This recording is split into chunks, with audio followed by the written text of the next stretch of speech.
Hey everyone, it's Jack and Ross from Cultaholic.com. It's Friday. Gotta get down. Friday. Which seat will I pick? Take. Kicking in the front seat, sitting in the back Shagging seat. in the back seat. Gotta make my mind up. Back at black. Let's take a look at all the headlines. First of all, Roman Reigns has spoken about his belief that there should be a WWE off-season. Next up, we have news of all of the major WWE salaries backstage as per the latest SEC filing. And finally, a former world champion has moved into a backstage role with WWE. So this first piece of news, Ross, comes via Alex McCarthy from TalkSport. TalkSport? Yes, he was in a conference call with Roman Reigns yesterday, I think, but he said the full thing should go up to date. It hasn't yet, but he did give some very interesting details.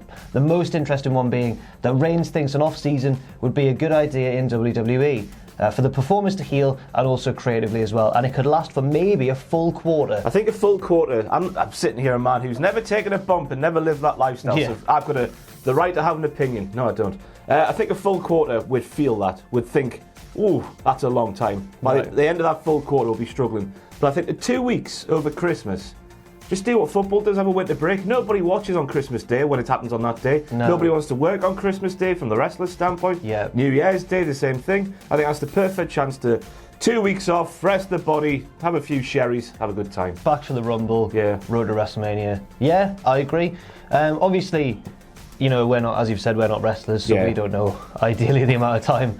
But it's been talked about in the past a lot, hasn't it? Especially with WWE, where the schedule is so hectic with not just, because if anyone's unaware, it's not just Raw and SmackDown or whatever you're on, it's lots of live events, lots of house shows. I think the way it goes now, you get Wednesdays and Thursdays off, and you work the rest of the week doing shows. Right. Sometimes twice a day, maybe. Oh. I don't know if they still do those matinee ones. They did in the 90s, didn't they? Did they? Yeah, one in the afternoon, one in the evening. That must have been a killer. And even though you see footage from house show events occasionally where they seem to be larking about a little bit, but they are, it all adds up. They are still taking bumping. bumps. Yeah, You've got, like Stone Cold talks about your bump card. You've got so many bumps on your card. You punch a hole. All right. And you work your way towards the end. That card runs out soon, you know. That's a very sinister way of putting it from Stone Cold. I think another big thing that to talk about involving this news story is the fact that Roman Reigns has just come out and said it. It's a very, very big step for a WWE superstar to take. No one's really said it before. Certainly no one as high profile as Reigns, I don't think. Yeah, I think that might be what it needs to get the wheels in motion, maybe. Potentially. We know from reports that he's a bit of a locker room leader sort of figure backstage. So maybe. Good on the bloke. Yeah, fair Big enough. balls he's got. Take on Vince McMahon. Have a fight like he did with Arn Anderson. Next up, I was going to let you take the lead on this one because I believe you wrote this story on the website. This is about WWE salaries. Well, because they're a publicly traded company, they have to release certain informations of things backstage. One of them being the base salary, of executives, the top 5 executives in the company, which includes Vince McMahon, Triple H, and Kevin Dunn. So that doesn't include bonuses or, in Triple H's case, match fees. Yeah, or stock payouts or anything like that. It's just the base wage, what they take them in every month. Right. Well, let's end of every year. Add it up. Should we just read it out? Should we just crack on with it? Chairman and CEO Vince McMahon, $1.4 million in 2019, same as the past 2 years. Very generous man.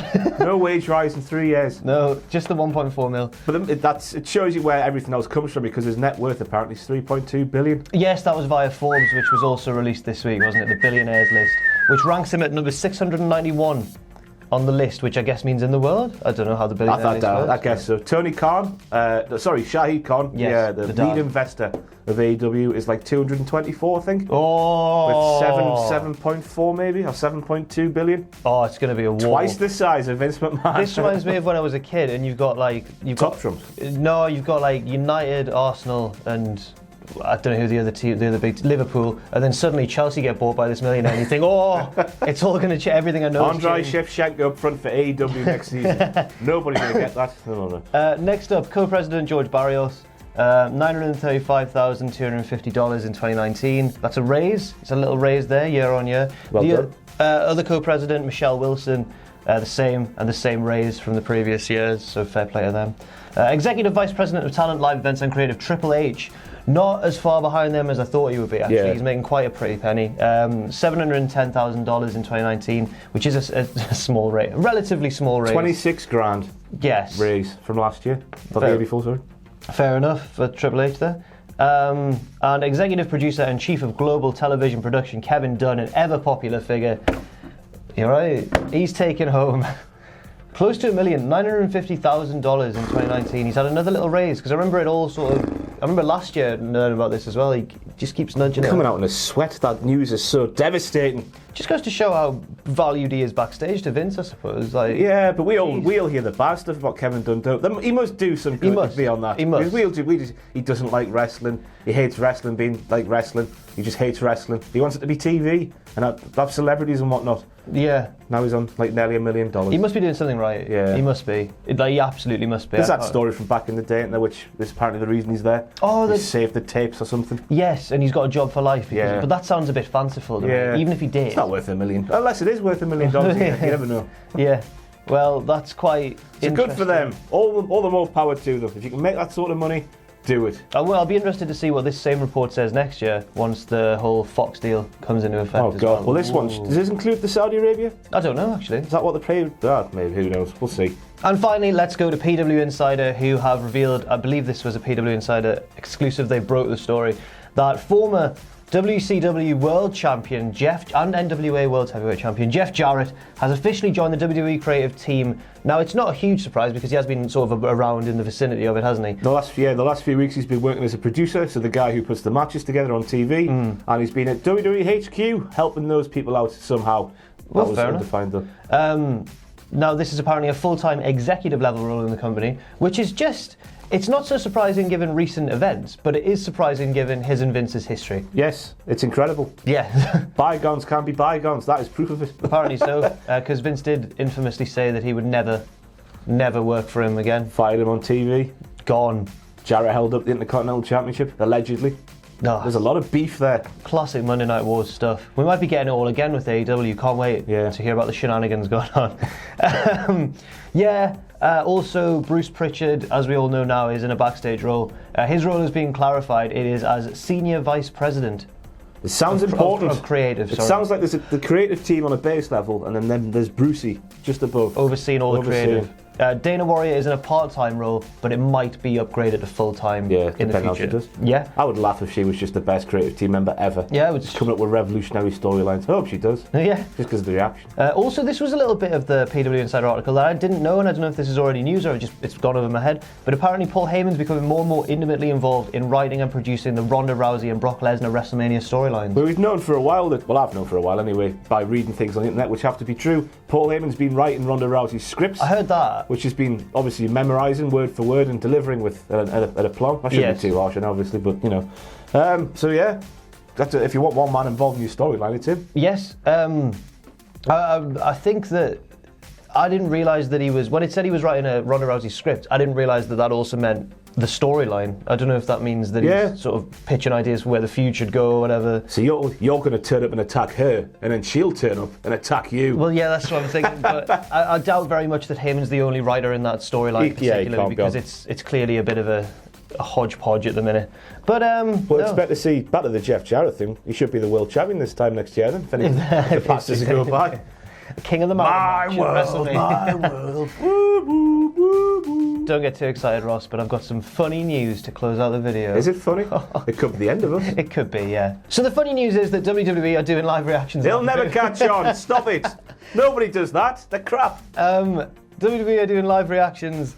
They're debuting WWE Watch Along this weekend for Fastlane, where backstage, presumably in the venue, during the show, Pat McAfee will be hosting a live stream and various superstars are going to jump in and out, and I'll read out the official announcement on WWE's website. This Sunday, you're invited to the ultimate WWE Fastlane party. WWE superstars and legends will join host Pat McAfee to watch WWE Fastlane backstage at the Quicken Loans Arena in Cleveland, Ohio. I like how he's there, Pat. They've flown him in and they've gone, just sit yourself backstage there, Pat. You're not allowed to watch it in the arena. You can watch this live on YouTube, Facebook and Twitter. And then it says guests who will be popping in and out of this special watch-along live stream include Alexa Bliss, The New Day, Mustafa Ali, The Iconics, Natalya, Beth Phoenix, Christian and Kathy Kelly.